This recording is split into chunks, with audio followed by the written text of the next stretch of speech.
ರಾಜ್ಯದಲ್ಲಿ ಇವತ್ತು ಮಳೆ ಮುಂದುವರಿಯುತ್ತೆ ಅಂತ ಹವಾಮಾನ ಇಲಾಖೆ ಮುನ್ಸೂಚನೆ ಕೊಟ್ಟಿದೆ. ಕರಾವಳಿ ಮತ್ತು ಮಲೆನಾಡು ಜಿಲ್ಲೆಗಳಿಗೆ ಯೆಲ್ಲೋ ಅಲರ್ಟ್ ಕೊಟ್ಟಿದೆ. ಉತ್ತರ ಕನ್ನಡ, ಉಡುಪಿ, ದಕ್ಷಿಣ ಕನ್ನಡ, ಶಿವಮೊಗ್ಗ, ಚಿಕ್ಕಮಗಳೂರು ಸೇರಿ 7 ಜಿಲ್ಲೆಗಳಿಗೆ ಯೆಲ್ಲೋ ಅಲರ್ಟ್ ಅನ್ನು ಹವಾಮಾನ ಇಲಾಖೆ ಕೊಟ್ಟಿದೆ. ಉಳಿದ ಇತರೆ ಜಿಲ್ಲೆಗಳಲ್ಲಿ ಸಾಧಾರಣ ಮಳೆಯಾಗಲಿದೆ. ಅರುಣಾಚಲ ಪ್ರದೇಶದಲ್ಲಿ ನಿರಂತರ ಮಳೆ ಆಗ್ತಾ ಇದೆ. ವರುಣಾರ್ಭಟಕ್ಕೆ ಲೋಹಿತ್ ಜಿಲ್ಲೆಯ ಶಿವಾಜಿನಗರದಲ್ಲಿ ಭಾರೀ ಭೂಕುಸಿತ ಸಂಭವಿಸಿದೆ.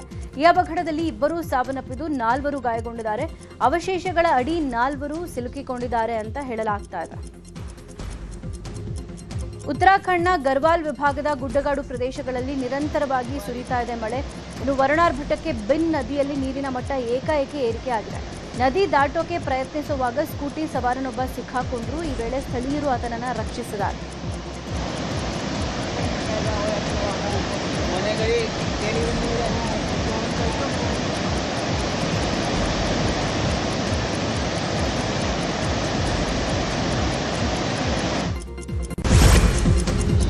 ಚೈನಾದಲ್ಲಿ ಮಳೆ ಅಬ್ಬರಿಸ್ತಾ ಇದೆ. ಮೈಸಕ್ ಚಂಡಮಾರುತಕ್ಕೆ ತೀವ್ರ ಪ್ರವಾಹ ಉಂಟಾಗಿದೆ.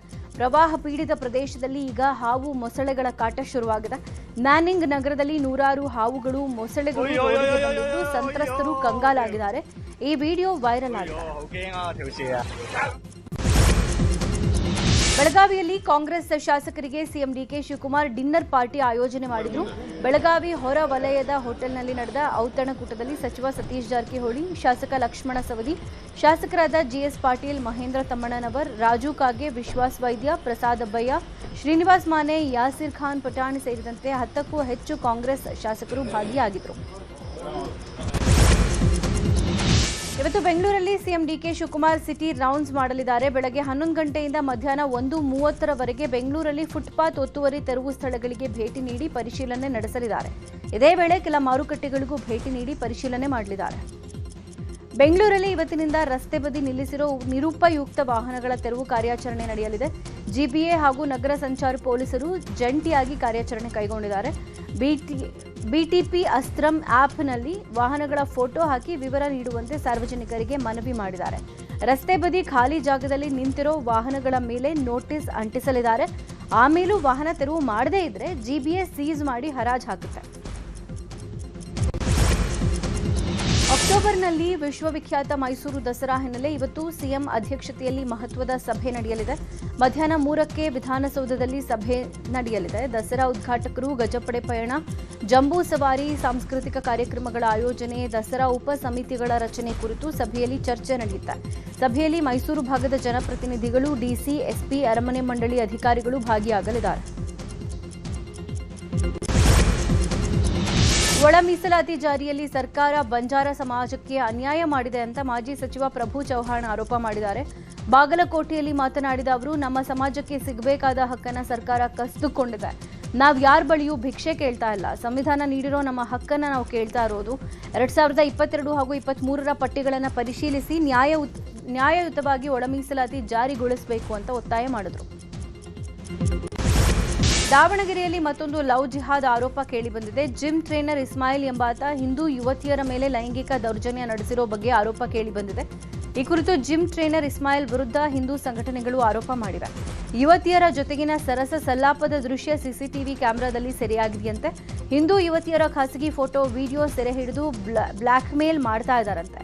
ಹೀಗಾಗಿ ಜಿಮ್ ಟ್ರೇನರ್ ಇಸ್ಮಾಯಿಲ್ ವಿರುದ್ಧ ಹಿಂದೂ ಸಂಘಟನೆ ಮುಖಂಡ ಎಸ್ಟಿ ವೀರೇಶ್ ಆಕ್ರೋಶ ವ್ಯಕ್ತಪಡಿಸಿದ್ದಾರೆ. ಉತ್ತರ ಕನ್ನಡ ಜಿಲ್ಲೆ ಕಾರವಾರದಲ್ಲಿ 2 ಪೊಲೀಸ್ ಪೇದೆಗಳಿಂದ ಯುವತಿಯ ಮೇಲೆ ಲೈಂಗಿಕ ದೌರ್ಜನ್ಯ ನಡೆದ ಆರೋಪ ಇದೆ.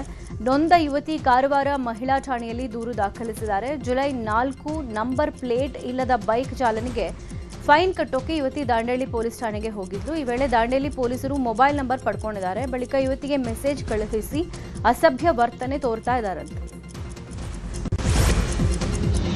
ಬೆಂಗಳೂರಲ್ಲಿ ಓವರ್ಟೇಕ್ ವಿಚಾರಕ್ಕೆ ರಸ್ತೆಯಲ್ಲೇ ನಿಂತು ವಾಹನ ಸವಾರರು ಗಲಾಟೆ ಮಾಡಿಕೊಂಡಿದ್ದಾರೆ.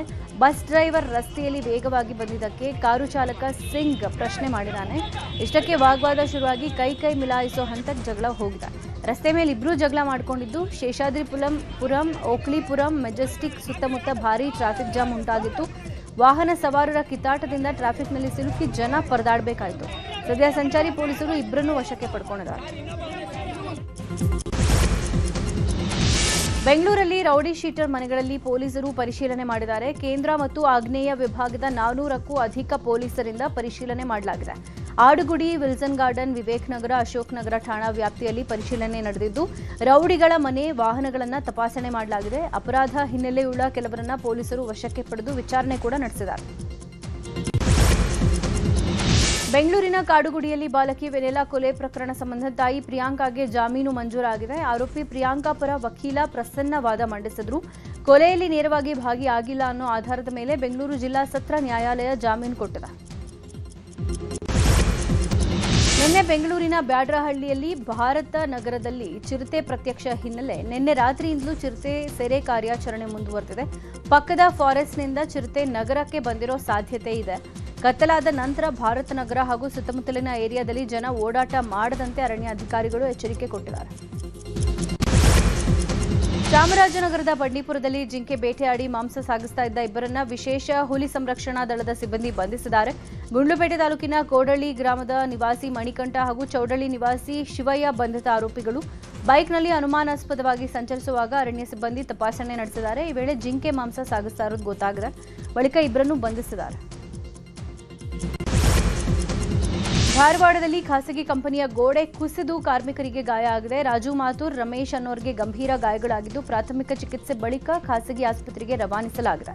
ಹೊಟ್ಟೆಪಾಡಿಗಾಗಿ ಬಿಹಾರದಿಂದ ಕಾರ್ಮಿಕರು ಕೆಲಸಕ್ಕೆ ಬಂದಿದ್ರು. ಈ ವೇಳೆ ಏಕಾಏಕಿ ಸಿಮೆಂಟ್ ಸ್ಟೋರೇಜ್ ಕುಸಿತವಾಗಿದೆ. ರಾಜು ಸ್ಥಿತಿ ಗಂಭೀರವಾಗಿದೆ ಅಂತ ತಿಳಿದು ಬಂದಿದೆ. ತಮಿಳುನಾಡು ಸಿಎಂ ವಿಜಯ್ ಇವತ್ತು ಕರೂರು ಜಿಲ್ಲೆಗೆ ಭೇಟಿ ಕೊಡಲಿದ್ದಾರೆ. ಹೀಗಾಗಿ ಜಿಲ್ಲಾಡಳಿತ ಹಾಗೂ ಪಕ್ಷದ ಕಾರ್ಯಕರ್ತರಿಂದ ಭರ್ಜರಿ ಸಿದ್ಧತೆ ನಡೆದಿದೆ. ಟಿವಿಕೆ ಸರ್ಕಾರ ಅಧಿಕಾರಕ್ಕೆ ಬಂದ ನಂತರ ಮೊದಲ ಬಾರಿಗೆ ವಿಜಯ್ ಕರೂರಿಗೆ ಭೇಟಿ ಕೊಡ್ತಾ ಇದ್ದಾರೆ. 2025ರಲ್ಲಿ ಟಿವಿಕೆ ಚುನಾವಣಾ ಪ್ರಚಾರದ ವೇಳೆ ಸಂಭವಿಸಿದಂಥ ಕಾಲ್ತುಳಿತ ದುರಂತದಲ್ಲಿ ಮೃತಪಟ್ಟ 41 ಮಂದಿ ಕುಟುಂಬಗಳಿಗೆ ಸರ್ಕಾರಿ ಉದ್ಯೋಗ ನೇಮಕಾತಿ ಪತ್ರಗಳನ್ನು ಹಸ್ತಾಂತರ ಮಾಡಲಿದ್ದಾರೆ. ಇರಾನ್ ಮತ್ತು ಅಮೆರಿಕ ನಡುವೆ ಯುದ್ಧ ಮತ್ತಷ್ಟು ಜೋರಾಗಿದೆ. ಅಬ್ಬಾಸ್ ಬುಷೆಹರ್, ಶಿರಾಜ್ ಸೇರಿ ಸುಮಾರು 50ಕ್ಕೂ ಅಧಿಕ ಕಡೆ ಅಮೆರಿಕ ದಾಳಿ ಮಾಡಿದೆ. ಈ ಬೆನ್ನಲ್ಲೇ ಇರಾನ್ ಅಮೆರಿಕದ ಮಿಲಿಟರಿ ನೆಲೆಗಳ ಮೇಲೆ ಏಕಕಾಲದಲ್ಲಿ ಬ್ಯಾಲಿಸ್ಟಿಕ್ ಕ್ಷಿಪಣಿ ಮತ್ತು ಡ್ರೋನ್ ದಾಳಿ ನಡೆಸಿದೆ. ಕುವೈತ್ನಾದ್ಯಂತ ಸೈರನ್ಗಳು ಸದ್ದು ಮೊಳಗಿದ್ದು ಇರಾನ್ನಿಂದ ಕ್ಷಿಪಣಿ ಉಡಾವಣೆಯ ದೃಶ್ಯ ವೈರಲ್ ಆಗಿದೆ. ಇತ್ತ ಅಮೆರಿಕದಿಂದ 170 ಇರಾನ್ ಸೇನಾ ನೆಲೆಗಳ ಮೇಲೆ ಮಿಸೈಲ್ ದಾಳಿ ನಡೆಸಿರೋ ಬಗ್ಗೆ ಮಾಹಿತಿ ತಿಳಿದು ಬಂದಿದೆ. ಕೊಲ್ಲಿ ವಾರ್ ನಡುವೆ ಇರಾನ್ ಮಾಜಿ ಸರ್ವೋಚ್ಚ ನಾಯಕ ಖಮೇನಿ ಅಂತ್ಯಕ್ರಿಯೆ ನೆರವೇರಿದೆ. ಫೆಬ್ರವರಿ 28ರಂದು ಅಮೆರಿಕ ಮತ್ತು ಇಸ್ರೇಲ್ ಜಂಟಿ ದಾಳಿಯಲ್ಲಿ ಹತರಾಗಿದ್ದ ಖಮೇನಿ ಅಂತ್ಯಕ್ರಿಯೆ ಹುಟ್ಟೂರಾದ ಮಶಾದ್ನಲ್ಲಿ ನಡೆದಿದೆ. ಈ ಮೂಲಕ ಕಳೆದ ಜುಲೈ 4ರ ಶನಿವಾರ ಆರಂಭವಾಗಿದ್ದ ಅಂತ್ಯಕ್ರಿಯೆ ಪ್ರಕ್ರಿಯೆಗೆ ಅಧಿಕೃತವಾಗಿ ತೆರೆ ಬಿದ್ದಿದೆ. ಖಮೇನಿ ಅಂತ್ಯಕ್ರಿಯೆ ವೇಳೆ ಲಕ್ಷಾಂತರ ಮಂದಿ ಭಾಗಿಯಾಗಿದ್ದರು. ಇದೇ ವೇಳೆ ನಾವು ಟ್ರಂಪ್ ಅನ್ನ ಕೊಲ್ತೀವಿ ಅನ್ನೋ ಬ್ಯಾನರ್ಗಳು ಕಂಡುಬಂದವು.